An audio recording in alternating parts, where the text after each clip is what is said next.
Hello friends.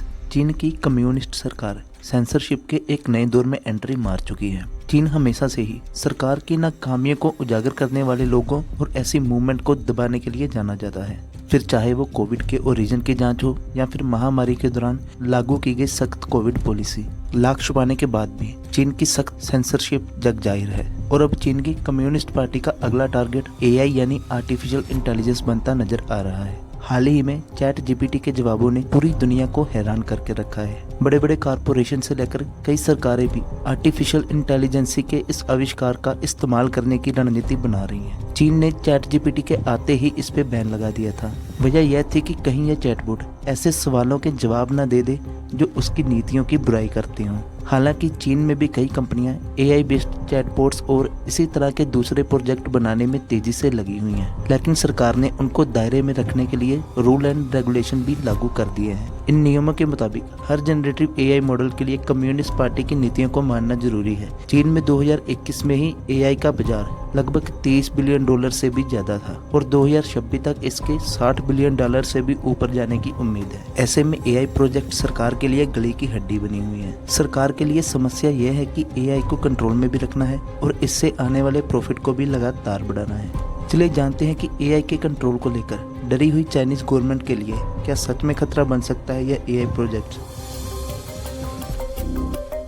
Welcome to the Voice of America's Newsworld. Who amongst us is generated by AI and who is real? Just so you're clear, I am not AI based, but she is. Guys, आपको बहुत अजीब लग रहा होगा कि एक foreigner Hindi कैसे बोल सकती है। और आप भारत की पहली ऐसी न्यूज एंकर हैं जो आर्टिफिशियल इंटेलिजेंस की टेक्नोलॉजी पर आधारित है, उस टेक्नोलॉजी के आधार पर काम करेंगे। खबरें बताएं। पहला सवाल तो आपसे यही है कि आपको कैसा लग रहा है।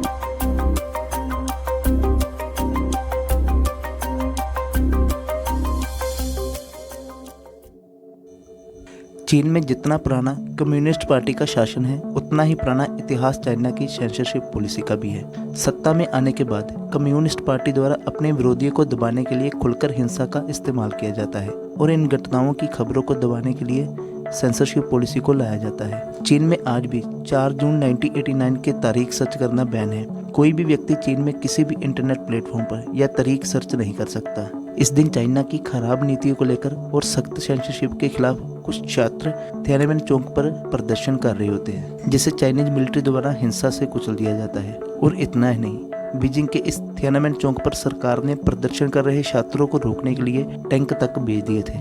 चीन के सरकारी आंकड़ों में ही इस नरसंहार में 300 लोगों की मौत बताई गई, लेकिन अनऑफिशियली अनुमान लगाया जाता रहा है कि मरने वालों की तादाद लगभग 2500 से भी ज्यादा थी।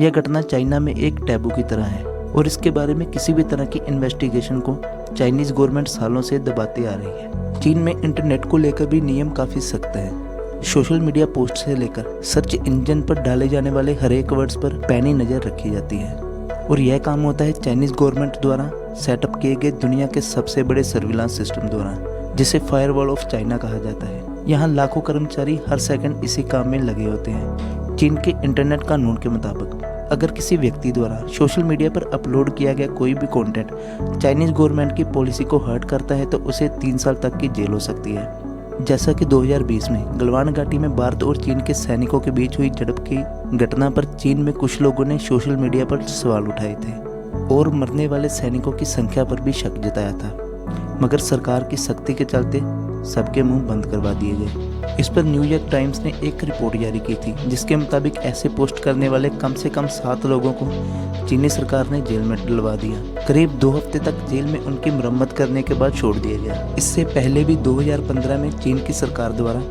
इंटरनेट सेफ्टी का उल्लंघन बताकर 15,000 लोगों को गिरफ्तार कर लिया जाता है। और कोरोना वायरस के ओरिजिन को लेकर जो तांडव हुआ उससे कौन नहीं वाकिफ होगा। अमेरिका की एक नहीं 2 एजेंसियों द्वारा इस बात पर जोर दिया जाता है कि यह वायरस चीन की एक लैब से लीक हुआ था।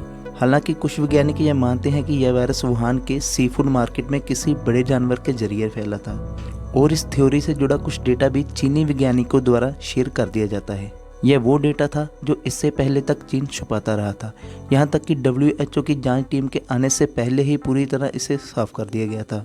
WHO की टीम को यहाँ से जेनेटिक सैंपल इकट्ठे करने थे, लेकिन कभी ऐसा मौका ही नहीं मिला वुहान की इस सी फूड मार्केट को कोरोना के ओरिजिन की जांच में सबसे अहम माना जाता है, मगर WHO के विज्ञानियों की टीम जब 2020 में यहाँ पहुँचती है तो यह जगह बिल्कुल साफ कर दी जाती है। जब चीनी वैज्ञानिकों द्वारा जारी किए गए डेटा पर रिसर्च शुरू होती है तो फ़ौरन ही उसे वेबसाइट से हटा लिया जाता है।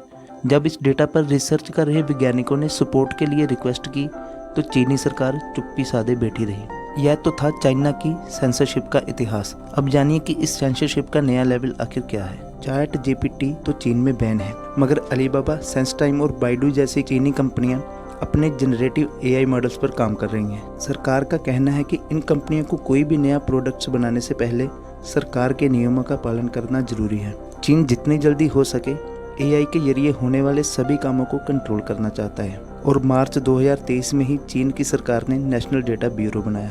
यह ब्यूरो डेटा की पहचान, उस पर इंडिविजुअल के अधिकार और उसके इस्तेमाल को रेगुलेट करने का काम करेगा। अभी तक भारत में डेटा प्रोटेक्शन को लेकर कोई भी कानून नहीं बन पाया है। हाल ही में फोटो एजेंसी गेटी इमेजेस ने एक स्टेबल डिफ्यूजन नाम की स्टार्टअप पर मुकदमा दायर किया है। उसका आरोप है कि AI के जरिए फोटोग्राफ्स बनाने वाले इस स्टार्टअप ने अपने AI मॉडल को गेटी इमेजेस की 20 लाख से भी ज़्यादा फोटोग्राफ्स पर ट्रेन किया है। इससे उनकी कंपनी के कस्टमर और वैल्यू दोनों ही कम हुए हैं। हाल ही में सोशल मीडिया पर पोप फ्रांसिस की एक तस्वीर वायरल हुई थी जिसमें वो एक फैशनेबल जैकेट में दिख रहे थे। यह तस्वीर AI प्लेटफॉर्म मिड जर्नी के जरिए बनाई गई थी। यह तस्वीर इतनी रियल लग रही थी कि एक्सपर्ट भी धोखा खा गए थे। ऐसी तस्वीरों को वेस्ट में तो मजाक समझकर इग्नोर कर दिया जाता है, मगर ऐसी कोई मजाकिया तस्वीर अगर शी जिनपिंग की बनती है तो ऐप तो बैन होगी ही, साथ में तस्वीर बनाने वाले को जेल भी हो सकती है। चीन में ChatGPT बैन होने के बाद लू शियांग नाम के एक व्यक्ति द्वारा चैट युआन नाम की एक ऐप बनाई जाती है, जिसे कि जारी होने के 1 घंटे के अंदर अंदर 10,000 लोगों द्वारा डाउनलोड भी कर लिया जाता है। मगर मामला गड़बड़ा जाता है जब यह चैटबॉट चाइनीज इकोनॉमी को डूबता हुआ बताने लगता है और रशिया यूक्रेन युद्ध को रशिया का वॉर ऑफ एग्रेशन तक बता देता है। इसके कुछ ही देर बाद यह ऐप बंद हो जाता है। लू शियांग का कहना था कि वो ऐप को ज़्यादा देशभक्त बना रहे हैं। इसे ठीक होने के बाद 13 फरवरी तक दोबारा शुरू कर दिया जाएगा, मगर अब तक ऐसा नहीं हो पाया है। अब सवाल यह है कि चाइना के लिए कितना आसान है AI को कंट्रोल कर पाना। 2013 में जब चीन ने इंटरनेट के लिए सख्त कानून लागू किए थे तो फेसबुक जैसी कई कंपनियां अपना बोरिया बिस्तर उठाकर निकल पड़ी थी। माना जा रहा था कि सेंसरशिप के चलते चीन में इंटरनेट का बाजार कभी बढ़ नहीं पाएगा, मगर सरकारी सेंसरशिप के बावजूद चीनी इंटरनेट कंपनियों ने बहुत ज़्यादा ग्रोथ की। अब सरकार इसी तर्ज पर AI को भी रेगुलेट करना चाहती है, लेकिन इस समय ऐसा करना खासा मुश्किल साबित हो सकता है। चीन की अर्थव्यवस्था पहले ही कोविड की मार से लंगड़ाई हुई है। ऐसे में AI को सरकार निवेश का सबसे बड़ा केंद्र मान रही है। एक रिपोर्ट के मुताबिक 2026 तक AI पर पूरी दुनिया में होने वाले खर्च का करीब 9% अकेला चीन कर रहा होगा। चीन इस बाजार को हाथ से नहीं जाने देना चाहता, लेकिन साथ ही इंटरनेट पर अपनी पकड़ भी कमज़ोर नहीं करना चाहता है। एक्सपर्ट्स के मुताबिक चीनी कंपनियां सरकारी नियमों को मानने के लिए मजबूर हैं और सेंसटाइम, बाइडू जैसी कंपनियों ने इसके लिए तैयारी भी शुरू कर दी है।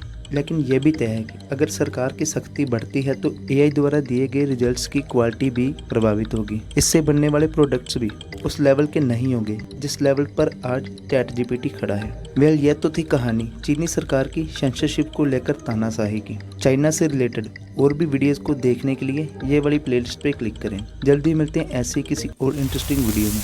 वीडियो को लास्ट तक देखने के लिए बहुत बहुत धन्यवाद।